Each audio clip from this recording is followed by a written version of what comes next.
दीदी चाय पियोगी? रोहित ने पूछा। हाँ, मैंने धीरे से सिर हिलाकर अपनी स्वीकृति दी। आज सुबह से ही मन कुछ उदास सा था। सुबह बिस्तर से उठकर सीधे लॉन में ही आकर बैठ गई। कुछ देर बाद ही रोहित चाय ले आया और सामने वाली कुर्सी पर बैठकर आज का अखबार पढ़ने लगा। चाय अच्छी बनी है? मैंने चाय खत्म की ही थी कि उसने एकदम से चिल्लाकर पूछा, निशा दीदी, आज का अखबार पढ़ा? नहीं, अभी नहीं, मैंने कहा। जरा देखो तो सही, उसने अखबार मेरी तरफ बढ़ाते हुए कहा।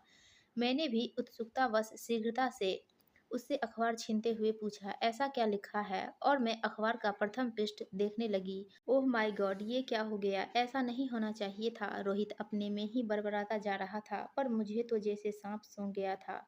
एक पल के लिए ऐसा लगा कि जैसे शरीर में जान ही न हो। मैं कुछ भी सोचने समझने की स्थिति में नहीं थी। मैं कुछ नहीं बोली, चुपचाप वहां से उठकर अपने कमरे में आकर लेट गई। मन में न जाने कितने विचार उठने को मचल रहे थे। आंखों के सामने हर पल हजारों चित्र बनते और बिगड़ते जा रहे थे। अभी कल ही की तो बात है, जैसे क्लासरूम में बच्चों का शोर तेज होता जा रहा था। मैं तेज कदमों से क्लासरूम की ओर बढ़ रही थी। वहां पहुंचते ही मैंने अपना आज का टॉपिक ब्लैक बोर्ड पर लिख दिया और पढ़ाना शुरू कर दिया। सारे लड़के लड़कियां अपने आप शांत हो गए। कुछ देर बाद मैंने अपना लेक्चर समाप्त कर उपस्थिति ली और पीरियड खत्म होते ही स्टाफ रूम में आ गई। जैसा कि सामान्यतः हर रोज होता था, मैं इस विद्यालय में 6 महीने पहले नियुक्ति होकर आई थी। उच्च कक्षाओं में पढ़ाने का यह प्रथम अवसर था। इसे चुनौती मानते हुए मैंने भी अपनी ओर से पूरा प्रयास किया कि मैं विद्यार्थियों की सभी जिज्ञासाओं का समाधान कर सकूं। साथ ही साथ मेरा यह भी प्रयास रहता था कि छात्रों को इस ढंग से विषय सामग्री प्रस्तुत की जाए कि वह रोचक होकर आसानी से समझ आ जाए। अपने घर से इतनी दूर यहाँ आकर बहुत अच्छा तो नहीं लगता था, पर मेरी महत्वाकांक्षी प्रवृत्ति मुझे यहाँ तक ले आई थी। मेरी कक्षा में वैसे तो सभी विद्यार्थी सीधे-सादे अनुशासन प्रिय थे, परंतु अपनी नियुक्ति के कुछ ही दिनों बाद मुझे कक्षा में 2-3 शरारती लड़कों के बारे में जानकारी मिल गई थी, पर मैंने उस ओर ज़्यादा ध्यान नहीं दिया। परंतु जब एक दिन उन्हीं छात्रों ने कक्षा में पढ़ाते समय मुझसे प्रश्न पूछना शुरू कर दिया, मैंने भी यथासंभव उनको संतुष्ट करने योग्य उत्तर दिया, पर धीरे-धीरे मैंने महसूस किया कि ऐसा सिर्फ मुझे परेशान करने के उद्देश्य से किया जा रहा है। मेरे द्वारा दिए गए उत्तर में उनकी कोई रुचि मुझे दिखाई नहीं दी। इस तरह अब तो यह लगभग रोज की बात हो गई। एक दिन उन छात्रों में से एक छात्र ने मुझसे विषय से संबंधित एक प्रश्न पूछा। मैंने उसकी पुरानी आदत को ध्यान में रखते हुए उसे पढ़ाते समय व्यवधान समझा और उससे कक्षा के बाद बाहर मिलने को कहा। कक्षा के बाहर वह मुझसे मिला और अपनी समस्या का उत्तर पूछने लगा। मैंने भी उसके प्रश्नों का यथाशक्ति उत्तर दिया, पर पता नहीं क्यों वह मुझे इन उत्तरों से संतुष्ट सा नहीं दिखा। मैंने उससे पूछा, क्या बात है, कोई समस्या है क्या? टीचर, मुझे कुछ समझ में नहीं आया, वह बोला। मैंने कहा, ठीक है, तुम आज शाम को मेरे घर आ जाना। मैं तुम्हें इस बारे में और विस्तार से समझा दूंगी और तुम्हें कुछ किताबें भी दे दूंगी जो इन्हीं प्रश्नों से संबंधित है। मुझे उम्मीद है फिर तुम्हें कोई कठिनाई नहीं होगी। स्वीकृति में सिर हिलाकर वह नमस्ते करके चला गया। इसके बाद तो मुझे खुशी हुई और मुझे लगने लगा कि मेरी मेहनत व्यर्थ नहीं जाएगी। अब तो यह लड़का पढ़ाई की ओर ध्यान देने लगा है। मैंने देखा उसने अपने साथियों की दोस्ती भी छोड़ दी थी। कक्षा में वह अधिकतर मुझसे प्रश्न करता, उसे ढंग से समझता और कभी-कभी घर आकर भी मुझसे कुछ न कुछ पूछता रहता। मैं उसमें आए इस बदलाव से बहुत खुश थी। मैं अपने अंदर आत्मविश्वास और बढ़ता हुआ पा रही थी।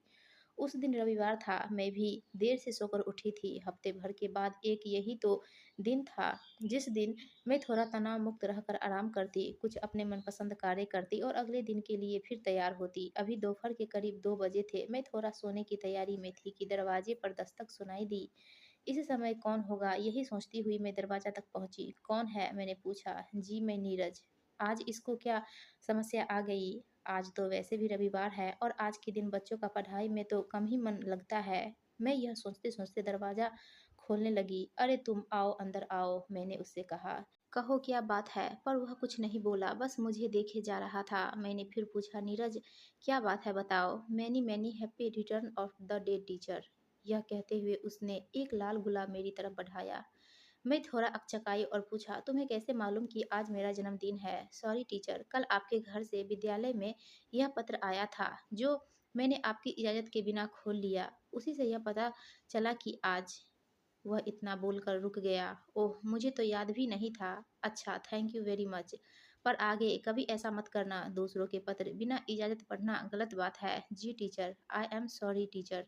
उसने कहा, ओके इट्स ऑल राइट, मैंने मुस्कुराते हुए कहा। मैंने सोचा अब वह जाने को कहेगा, पर वह बहुत गुमसुम सा वहीं बैठा रहा। मैंने उसके सिर पर हाथ फेरते हुए कहा, क्या बात है नीरज, कुछ परेशान हो? जी टीचर, कहो क्या बात है? जी वो बात ये है कि हाँ बोलो आप।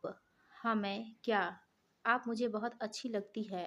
मैं आपसे प्यार करने लगा हूँ। वह एक सांस में पूरी बात कह गया। चटाक, मैंने जोर से उसे एक तमाचा मारा। मैं तो जैसे आसमान से गिरी। मैं गुस्से में तमतमा रही थी, न कुछ कहने बन रहा था न कुछ करते। जैसे तैसे मैंने अपने आप को संभाला। उसे देखा तो वह भी अभी वहीं पर सिर झुकाए खड़ा था। मैंने उसे तुरंत वहां से चले जाने को कहा। उसके जाने के बाद मेरी नींद तो कोसों दूर थी। मैं यही सोचती रही कि क्या हो गया है इस लड़के को। क्या वह सिर्फ इसलिए मेरे पास आता था? मैं जो सोच रही थी कि वह सुधर गया है, वह सब गलत था। मैं उस रात पूरे समय यही सोचती रही। फिर आखिर मैंने अपने मन को समझाया कि चलो कोई बात नहीं, अभी वह बच्चा है, उम्र ही क्या है उसकी। कल उसे समझा दूंगी, सब ठीक हो जाएगा। दूसरे दिन मैं नियत समय पर विद्यालय पहुंची। फिर कक्षा में पहुंचकर मैंने पाया कि आज नीरज नहीं आया है। मैंने उस बात को दिमाग से निकालकर अपना पाठ्यक्रम पूरा किया। कक्षा समाप्त होने पर जैसे ही मैं बाहर निकली कि विद्यालय के चपरासी ने आकर खबर दी कि मेरे माँ बाबूजी आए हैं।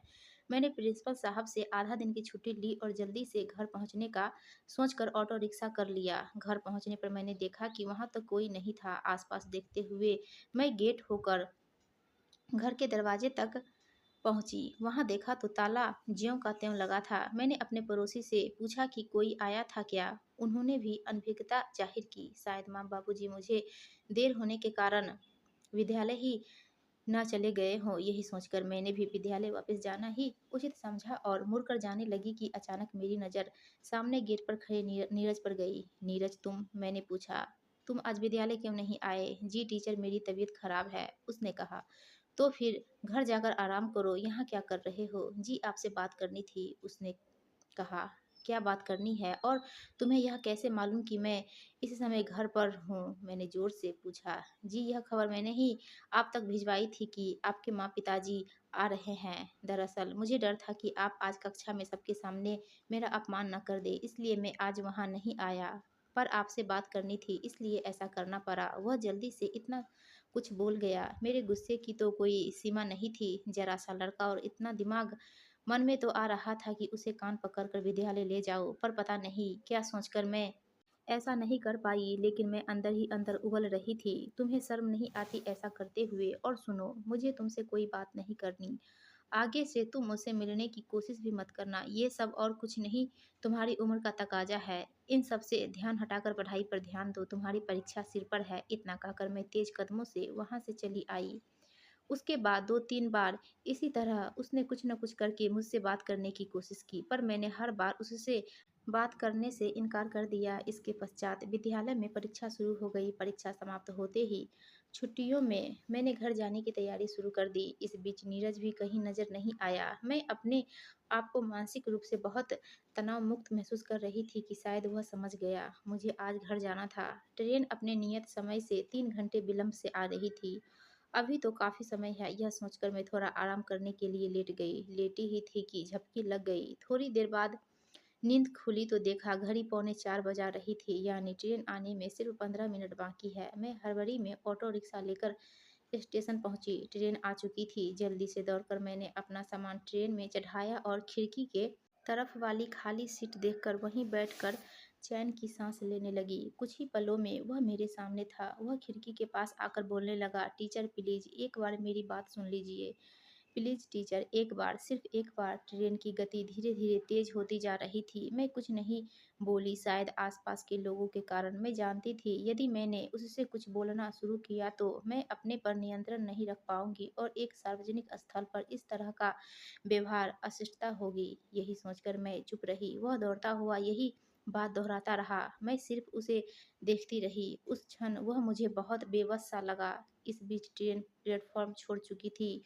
वह मेरी नज़रों से बहुत दूर एक बिंदु सा दिखाई पड़ रहा था। घर आकर भी 1-2 दिन तक मुझे उसका इस तरह ट्रेन के पीछे भागता और चिल्लाता ध्यान आता रहा, परंतु धीरे धीरे सब सामान्य हो गया। मैं अपनी साल भर के बाद मिली छुट्टियों का आनंद लेने लगी। और आज ये क्या हो गया? मैं जैसे निद्रा से जागी, दौड़कर फिर लॉन में गई। आज का अखबार वहीं पड़ा था। नीरज, हाँ, नीरज ही तो नाम था उसका। क्या वो ऐसा कर सकता है? ये बात मेरे दिमाग में कभी क्यों नहीं आई? वो इस दुनिया में नहीं रहा, इस बात पर मैं यकीन ही नहीं कर पा रही थी। उसने स्वयं को ख़त्म कर लिया। मेरा मन यह मानने को तैयार नहीं था। क्या उसके ऐसा कदम उठाने की ज़िम्मेदार मैं हूँ? क्या उसकी मौत का कारण मैं हूँ? यह सवाल मुझे बार-बार कचोट रहा था। वह उस दिन क्या कहना चाहता था? मैंने उसकी बात क्यों नहीं सुनी? शायद कुछ और कहना चाहता था वह। हाँ, सच वह कुछ और कहना चाहता था। मेरा यह मानसिक अंतर्द्वंद मुझे अंदर ही अंदर खाए जा रहा था। समझ में नहीं आ रहा था किसे दोष दूँ, खुद अपने आप को या इस आज की युवा पीढ़ी को, जो न जाने किस दिशा में जा रही है। कौन सँभालेगा इसे? कौन इसे सही रास्ता दिखाएगा? शायद समाज को आज फिर किसी महापुरुष की ज़रूरत है। है कोई इस दुनिया में जो इस नई पीढ़ी का नायक बन उसे उसके उचित गंतव्य तक पहुँचा सके, नई दिशा दे सके, उसे भटकने से बचा सके।